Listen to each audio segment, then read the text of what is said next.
What's up, guys? We are back with a Mythic Legions review, but this is not any ordinary review.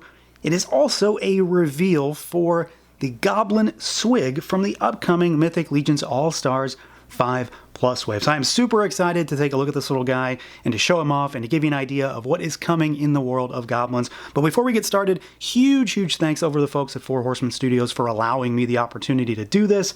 I have been dying to get my hands on some new Mythic Legions, and what better way to do that than a figure that isn't even out yet. So this guy is, of course, a 2.0 style figure. If you've got goblins, you kind of know what to expect with this little fella. We are going to, of course, run through Articulation. I will kind of give the caveat that he is, of course, not necessarily a factory product. He is a lot of production parts, but just in case he moves a little bit more tightly than you'd expect, I'm going to play it safe just to be sure, because they tell me I have to send this guy back despite the fact that I don't want to. So we're gonna treat him nicely. So we've got our head that can look up a little bit.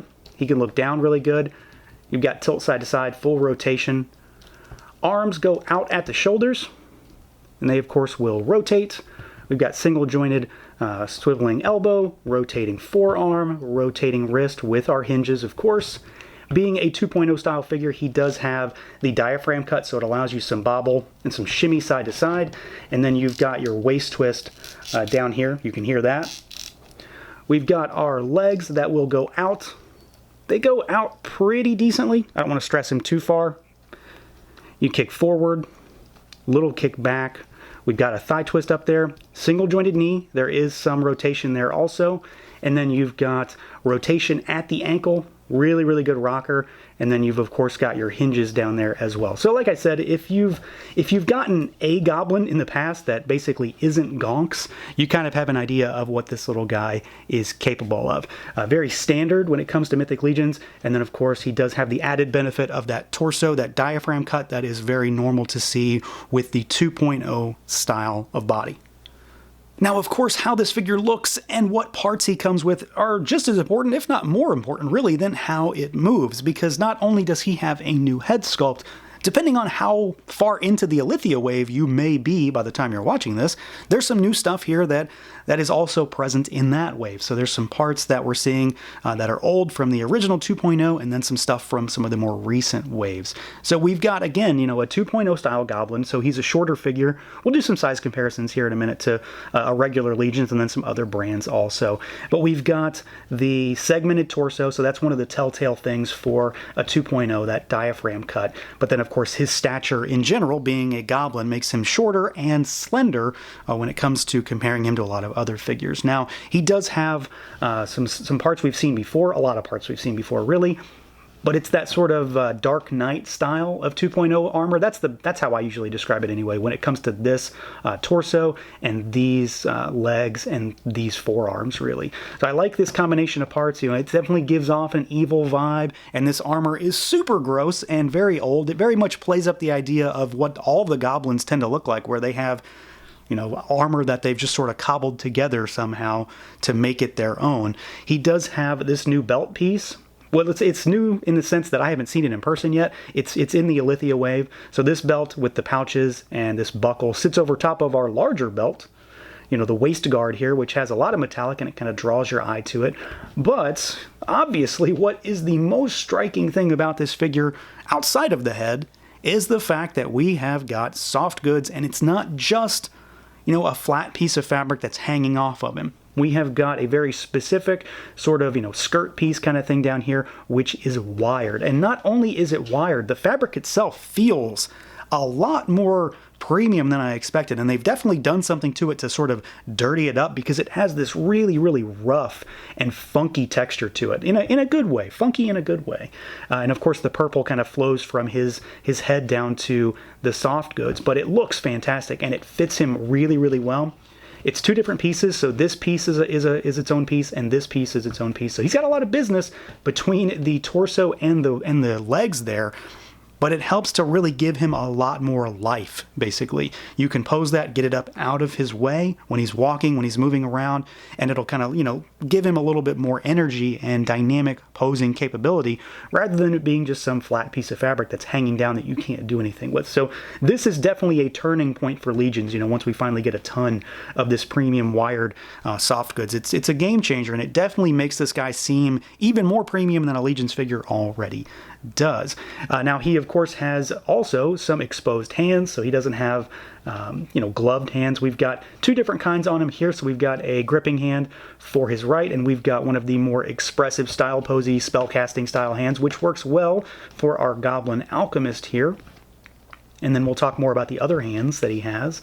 But we do get, of course, a head sculpt on top of this dude, and he looks absolutely wild. Again, this is a new head sculpt, and it's new in the sense that it's being shown now in figure form, but it also did appear on the Builders artwork that was shown by Nate Barch. So if you caught that, you might have already seen this little guy's head sculpt, or portrait rather, pop up previously. But I really, really like this. Something about his super, super wide head with that snub nose absolutely works. Those wide set eyes, the super yellow eyes, and that weird toothy smirk that he has just works really well. It makes him, especially in conjunction with this hood, makes him look very evil, very much like some sort of a sorcerer spellcaster. And of course, like I said, he's an alchemist. So this definitely works to give us like a new class almost of goblin, something that's a little bit different. He's fully armored, of course, but he doesn't have a helmet or anything like that. So this is a different kind of head sculpt for a goblin. And of course, pop that off and put it on a different goblin if you want to give somebody else the hooded look. And then he also has these massive ears that stick out. So it's a very quirky, very specific kind of head sculpt for this guy, and I think they did a great job with it. Paint is tremendous. And again, just the overall composition of that head with that super massive nose really makes him into something very different in comparison to a lot of the other goblins that we've already got.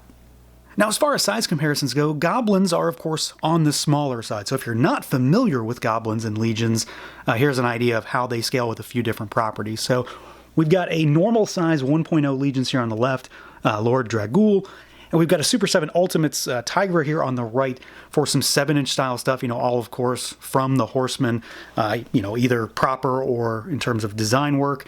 Let's move these guys aside. So here is a Black Series Cobb Vanth, to give you an idea of what he stacks up to a Black Series like. Then here is something entirely different. Here's a Figuarts, Super Saiyan 4 Goku. And then just to kind of hammer it home exactly how short these guys are, because it's a goblin, he's supposed to be a small guy. Here he is with a Vintage Collection figure, so Vintage Collection Boba Fett. And of course, this is a 3 3/4 inch size figure, so you can get an idea of just how tall, or short rather, these goblins really are. So of course, he's going to scale just fine with anything 7-inch scale, specifically anything Legions, and he may run a little large if you're trying to mix stuff that is more closely 1/12 related than anything else. Now, as far as accessories goes, the Swig has kind of a normal, standard assortment for the most part. I would say normal in terms of what we should expect to see going forward with a lot of figures, because of course there are some things being introduced in the line that are more normal now than they would have been in past waves. To start with, that of course means some hands. So we've already talked about what he comes with. We've got a gripping hand and a style posy spellcasting kind of hand, and of course you get the opposites. So you get the other side gripping, you get another style pose hand, so you can have him mix and match, do whatever you want to do when it comes to that. We do get the Pauldrons as well. These are new, but they're not new. Like, they're new to me in the sense that I've never seen them in person, but we see these in the Arethyr wave as well. And these look great. These definitely beef him up. They don't seem too menacing to me.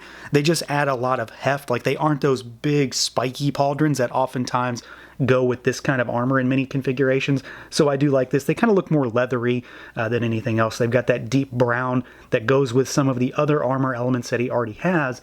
And then you've got some gold on the rivets and just the sort of embellishments that tie into the belt buckles that he has. Of course, you don't have to use them, but I do think this is, like many figures, one of the figures that, of course, gets a lot of heft and added bulk just by having these. It makes them look a little bit more intimidating, especially for an evil little guy. Now, as far as actual weaponry, we've got the knife, and we've seen this a handful of times. but I think this particular knife and this type of sheath really works well for him. It plays up the alchemist, the spellcaster kind of thing, just based on how the sheath is adorned. And that blue is incredibly striking and is going to stand out against that figure. We get a sword for him, and I love this sword. You know, we've seen this before as well, with the bone handle. It's got a lot of patina and dirt and nastiness there, and just the angular kind of weird design on this blade makes it stand out. It looks a little bit more interesting. We also get a staff, and I absolutely love this.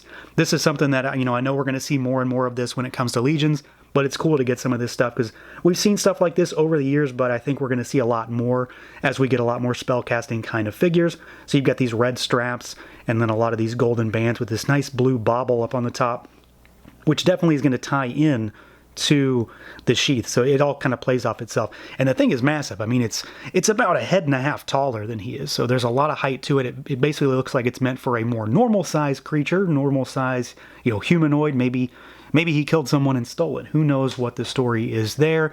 And then, of course, we do get a strap, so you can put the sword through it or the knife through it. There's no back adapter here. Maybe they finally ran out of those things. I don't know if he's going to come with that or not, but if you're like me, you have about 8 million of them already. So this little guy does come with a solid spread. Pauldrons, 3 weapons, the strap, and 2 extra hands. There's not a whole lot more you can really ask for here.